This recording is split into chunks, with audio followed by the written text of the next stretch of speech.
Good morning friends, सारा coaching classes में आप सभी का स्वागत है। आज हम लेकर आए कक्षा 12 का फिजिक्स अध्याय नंबर 3 से भाग है हमारे पास दूसरा। उसमें हम क्वेश्चन पढ़ रहे हैं। क्वेश्चन नंबर तीसरा हमारा चल रहा है। क्वेश्चन नंबर तीसरा जो है हमारे पास, विद्युत शक्ति की परिभाषा लिखिए। विद्युत शक्ति की परिभाषा लिखिए तथा विभिन्न परिस्थितियों में विद्युत शक्ति की गणना कीजिए। हमें क्या करना है, क्वेश्चन नंबर 3 में विद्युत शक्ति की परिभाषा लिखना है और उसमें विभिन्न परिस्थितियों में विद्युत शक्ति को प्राप्त करने के लिए उसकी गणना भी करना है। उसके लिए एक सूत्र निर्मित करना है। तो सबसे पहले आप उत्तर में लिखेंगे विद्युत शक्ति की परिभाषा। तो हेडिंग डालो आप, विद्युत शक्ति इंग्लिश में कहते हैं इलेक्ट्रिकल पावर, है ना।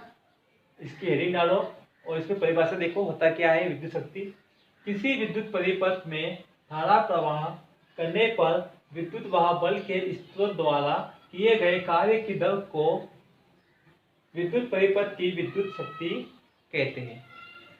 मतलब किसी विद्युत परिपथ में, मतलब हमारे पास कोई विद्युत परिपथ है जिसमें धारा प्रवाह करने पर, उस विद्युत परिपथ में हम धारा प्रवाह करेंगे तब विद्युत वाह बल के स्रोत द्वारा, उसमें विद्युत वाह बल लगा होगा, उसके स्रोत द्वारा किए गए कार्य की दर को हम क्या कहेंगे, विद्युत शक्ति कहते हैं।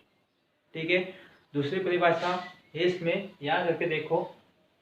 किसी विद्युत परिपथ में ऊर्जा क्षय होने की दर को परिपथ की विद्युत शक्ति कहते हैं। अब इसमें ऊर्जा क्षय से मतलब है ऊर्जा की हानि, ऊर्जा का वियोग। ठीक है। मतलब किसी विद्युत परिपथ में ऊर्जा की हानि होने की दर को परिपथ की विद्युत शक्ति कहते हैं। ठीक है। ये हमारे पास में दो परिभाषा है। आप एग्जाम में कोई एक परिभाषा लिख सकते हो। ठीक है। अब विद्युत शक्ति को कैपिटल P द्वारा व्यक्त किया जाता है ना। इसे P द्वारा व्यक्त किया जाता है। ये हमारे पास में दो परिभाषा हो गई है। अब थोड़ा हम आगे व्यंजक प्राप्त करने के लिए, सूत्र बनाने के लिए क्या करेंगे, अब थोड़ा सा और आगे लिखते हैं। तो देखो, यदि किसी चालक प्रतिरोध में से t सेकेंड तक धारा I प्रवाहित हो जबकि उसके सिरे के बीच विभवांतर V हो तो, मतलब कि यदि किसी कोई चालक में प्रतिरोध में से t सेकेंड तक धारा I प्रवाहित हो रही है जबकि उसके मतलब प्रतिरोध के सिरों के बीच विभवांतर V हो तो, है ना। तो धारा प्रवाह के लिए किया गया कार्य W बराबर VIT, और जूल जो है, जूल के हमारे पास में कार्य का मात्रक होता है। ठीक है। नोट कर लीजिए, इसको स्क्रीनशॉट ले लीजिए, है ना। देखो आगे लिखो इसके लिए।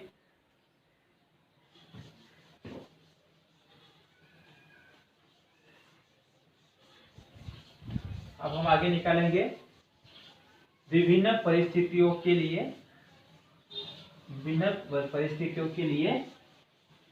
विद्युत शक्ति की गणना करने के लिए सूत्र। तो देखिए, है ना, ये हमने लिखा है धारा प्रवाह के लिए किया गया कार्य। अब उसको यहाँ लिख दो, है ना। धारा प्रवाह के लिए किया गया कार्य क्या होता है, वर्क, मतलब W। ठीक है। W बराबर हम लिखेंगे VIT और कार्य का मात्रक होता है जूल, तो हम इसे जूल में लेंगे। ठीक है। अब आगे देखो, इसलिए या चूंकि, है ना, अब हम लिखेंगे विद्युत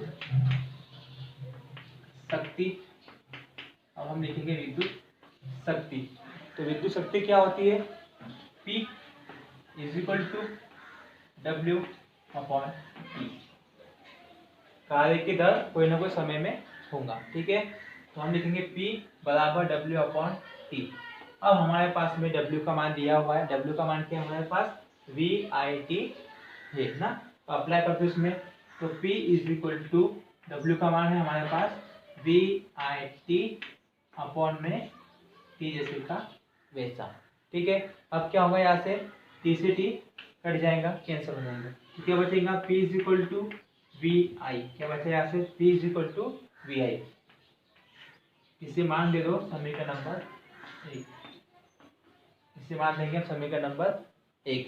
अब हम लेंगे ओम के नियम से। अब हम लेंगे ओम के नियम से। अब ओम का नियम क्या कहता है, V is equal to I R. Ohm का नियम क्या कहता है, V is equal to I R. अब हम क्या करेंगे, समीकरण एक में V का मान रखने पर, समीकरण एक में V का मान रखने पर, तो समीकरण एक है हमारे पास P is equal to V I. जहाँ पर हमें V दिखेगा उसके प्लेस पर रखेंगे आई आर। तो रखो, तो क्या मिलेगा, P is equal to V का मान है हमारे पास आई आर और गुना में क्या हमारे पास आई, तो ये आई। ठीक है, तो क्या मिलेगा, हमें मिलेगा यहाँ से P इज इक्वल टू आई का गुना आई में हो जाएगा, तो क्या मिलेगा, आई स्क्वायर और ये आर। क्या मिलेगा, आई स्क्वायर और आर। ठीक है, अब देखो आगे, इसे मान लेंगे समीकरण नंबर 2। इसे मान लेंगे हम समीकरण नंबर 2। इसी प्रकार यदि पुनः ओम के नियम से, पुनः ओम के नियम से, अब हम निकाला था पहले हमने V के लिए, विवो के लिए निकाला था। अब हम निकालेंगे धारा के लिए। तो I इज इक्वल टू क्या होगा, यहाँ से I का मान निकालेंगे तो आधा क्या कहाँ चला जाएगा, अपॉन में चला जाएगा V के। तो I का मान जो होगा V अपॉन आर होगा। अब हम क्या करेंगे, I का मान समीकरण नंबर 1 में रखने पर, तो समीकरण इक्वेशन फर्स्ट में I का मान रखने पर, देखो समीकरण क्या हमारे पास P बराबर वी आर, वी आई है ना, जहाँ पर हमें आई मिलेगा उसके प्लेस पर रखेंगे V अपॉन आर। तो देखो P is equal to V जैसे का वैसा, मल्टीपल का चिन्ह, आई का मान है हमारे पास V अपॉन आर, तो V अपॉन आर। अब क्या होगा, V का गुना V हो जाएगा, मतलब ये अंश में, ये भी अंश में, तो अंश का गुना अंश में हो जाएगा, है ना। तो P is equal to V square R. इसे नाम देंगे आप समीकरण नंबर 3। क्या नाम देंगे, समीकरण नंबर 3।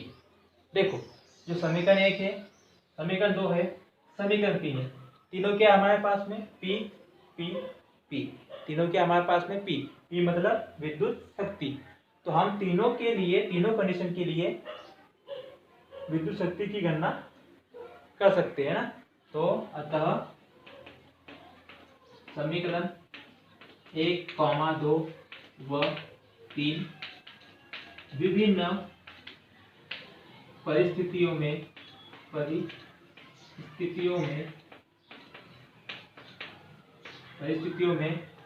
विद्युत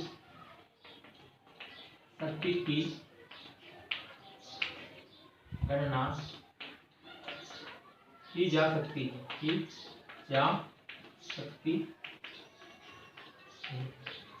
ठीक है, अब समझिए उसको अच्छे से। हमारा जो क्वेश्चन था वह था विद्युत शक्ति की परिभाषा लिखिए तथा विभिन्न परिस्थितियों में विद्युत शक्ति की गणना कीजिए। तो हमने सबसे पहले परिभाषा लिखा विद्युत शक्ति की, है ना। परिभाषा में हमने लिखा था, फिर परिभाषा के बाद हमने क्या लिखा, कुछ डेफिनेशन लिखा था। डेफिनेशन लिखने के बाद में हम देखेंगे सीधा यहाँ से धारा प्रवाह के लिए किया गया कार्य। ठीक है, धारा प्रवाह के लिए किया गया कार्य। तो क्या होता है कार्य, W बराबर वी आई टी। हम लेंगे इसका कार्य का मात्रक होता है जूल, हम उसको किस में लेंगे, जूल में लेंगे। तो चूंकि विद्युत शक्ति जो होगा P बराबर W अपॉन टी, मतलब कार्य की दर। कार्य की दर मतलब कोई T समय में कार्य का दर होगा, है ना, मतलब कोई समय में कार्य करेगा, इसलिए हम क्या लिखेंगे, उसको W अपॉन टी लिखेंगे। अब हमने क्या किया, हमारे पास में W का मान है वी आई टी, तो हमने W का मान इसमें अप्लाई कर दिया। तो हमें क्या मिला, P is equal to V I T upon T. T से टी क्या हो गया, कट गया। तो तो हमें क्या मिला, P is equal to V I, इसे नाम दिया हमने समीकरण नंबर 1। अब हम लेंगे ओम के नियम से। तो ओम का नियम क्या कहता है, V is equal to I R. हमारे पास में V का मान यहाँ पर है, V का मान हमारे पास में आई आर, तो V का मान समीकरण 1 में रखने पर तो हमने इसमें अप्लाई किया V का मान, तो P बराबर आई आर गुना आई। ठीक है, आई का गुना आई में हो गया, तो क्या मिला, P is equal to I square R. इसे हमने नाम दिया समीकरण नंबर 2। इसी प्रकार से हम पुनः लेंगे ओम के नियम से। तो अब हम किसके लिए निकाला, पहले हमने विभव के लिए निकाला, अब हम निकालेंगे धारा आई के लिए। तो I is equal to V upon R होता है। तो आई का मान हम समीकरण नंबर 1 में अप्लाई करेंगे। तो करो, समीकरण 1 में आई का मान रखने पर तो P is equal to V गुना वी अपॉन आर। वी का वी गुना हो गया, तो वी स्क्वायर अपॉन आर। इससे मान लिया समीकरण नंबर 3।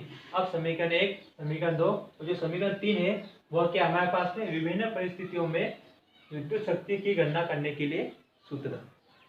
ठीक है, अपना कुछ इतना है, अब उसको नोट कर लीजिए। Thank you.